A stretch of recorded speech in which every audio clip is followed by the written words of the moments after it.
Hi everybody, this is Craig Tanner for The Mindful Eye and The Daily Critique. Today's image was submitted by Bill, who is an intermediate photographer from Australia. Bill says he went to the beach with his grandson and he created this image. He was going for sort of a man against the storm or man against nature kind of feel. He shot this with a Pentax K10D and a 16 to 45 zoom at 19 millimeters, which makes the effective focal length semi-wide somewhere around 30. Bill stopped down to f11 and exposed the file for 1/125th of a second, and under comments Bill said he'd like to make his grandson a more dominant part of the equation here, and he said one of the things he thought about after looking at the shot is he wished he would have gotten lower.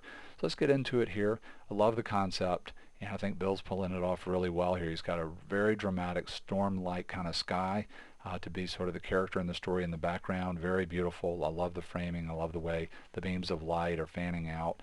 And great moment here with the grandson. There's an energy here that definitely suggests movement, both in the way the handle of the wagon is in this particular moment, and also the fact that there's diagonal movement here. I think that works really well, and I think the classical placement of subjects in this image relative to the framing device is working really well. We've got a rectangular framing device here, and Bill's placing the main subjects at breakpoints in the image that are mimicking the ratio of these two lines, their relationship to each other. We've got about 2/3 beach and water and 1/3 sky, with the grandson on about 1/3 of the way through the image.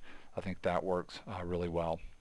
And start to think about perfect world improvement for this image. We could talk for just a minute about some things we might do at just the level of the camera. Bill mentioned getting lower, and that would make the grandson more dominant. I could also see getting closer, so just coming in even closer, and that would do the same thing. And something that I try and do, so just to take away from today's critique, this a good sort of practice is if I'm shooting a portrait, if I have time and it's practical, to try and do at least two basic variations. One, if I'm in a landscape, a dramatic landscape, where you do shoot environment dominant like we're doing here, but then try a real classic cinematic kind of approach where you get in much closer. You could bring in the camera, the lens, get almost right behind the wagon here, almost right on the back of the wagon, focusing on the grandson, shooting more wide open, and then just suggesting the storm out in the distance, sort of out of focus, kind of an over-the-shoulder cinematic approach. The other thing that I think about here to make the grandson more dominant is getting more separation between the wagon and the grandson. I'm assuming that he's right-handed because he's pulling with the right hand, and so I might have thought of getting him to pull the wagon in from this side, so you'd have the wagon and the handle, and then more of a separation with a human figure here in that case. But with him being right-handed and coming in from the left, you've got a tangency here. And the other thing that I could see is if he in fact was coming in from this side, maybe moving the camera over to the right and trying to play this tidal pool as a balancing element more over on this side of the image. So more like this, and then an idea here, and that starts to set up a feeling of kind of a triangle of subjects that are all potentially balancing each other. So just a couple of other things to think about at the level of the camera. If we start to think about in Photoshop trying to accentuate, I mean there's some real obvious things that we can do. One of the things that we can do is some digital gardening down in the foreground of the image. Getting rid of some of this extemporaneous high contrast will help to bring the main ideas forward. So there's a layer where I did that. Obviously brightening would help. There's only so far that we can go with that, matter of taste, but also a matter of just making it believable with this kind of backlight. But just continuing to sort of push this idea here. I've really sort of created a vignetting and actually made the background even more excited and more contrast on the grandson, and I've continued to push that idea with those two layers. So there's just sort of a basic trying to create a little bit of a spotlight effect on the grandson and create more of a feeling of this back and forth, man, storm, man, storm. The next thing that I want to talk about here, kind of wind the critique up, is color theory. Something else that's sort of playing against Bill's grandson being a dominant idea is color. The lime green here is such a radical color in the context of this shot. There's really not anything to balance it, either from a harmony standpoint or complement standpoint.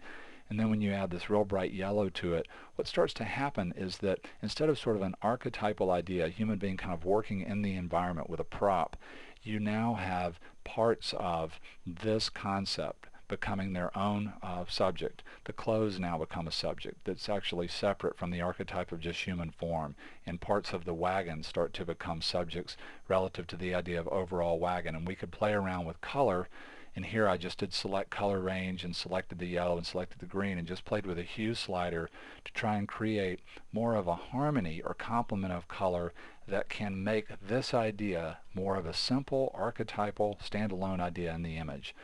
Here's two layers where I just took the yellow and the green and pushed them towards the sort of periwinkle blue to harmonize those colors with the scene and with the color around the wagon and around Bill's grandson being fairly monochrome. You now basically have a harmony of color idea. So these two things are the main characters and they're harmonizing. And then you could also play around, I think, with pushing the outfit towards a very muted orange, and now you're literally playing color opposites with the main two characters, but you do now have a harmony of color in one aspect of the background. So you've got a little bit of yellow, kind of orange, trying to come in there just a little bit, and now you have a color here that can harmonize the background, so there's some unity there, but then a color opposite. And the neat thing about this is that the orange and red and blue down here can kind of play with each other in a way where you don't get too overwhelmed with any one aspect of the parts of what we're kind of wanting to be one idea. But it'd be interesting to hear from other people what they think about that. You know, the last thing I did here at the end was I just played around with getting some of the color out of the area around the grandson. Again, another way, the difference between saturated and desaturated, to try and bring the idea of the grandson forward. And there's that layer. And here's where we started out, and here's where we've ended up. Great moment here, really dramatic sky. What a great character in this story. Great moment with Bill's grandson with the energy of moving out to sort of oppose the storm. And we want to say a big thank you to Bill for sharing this image with us on the Mindful Eyes Daily Critique.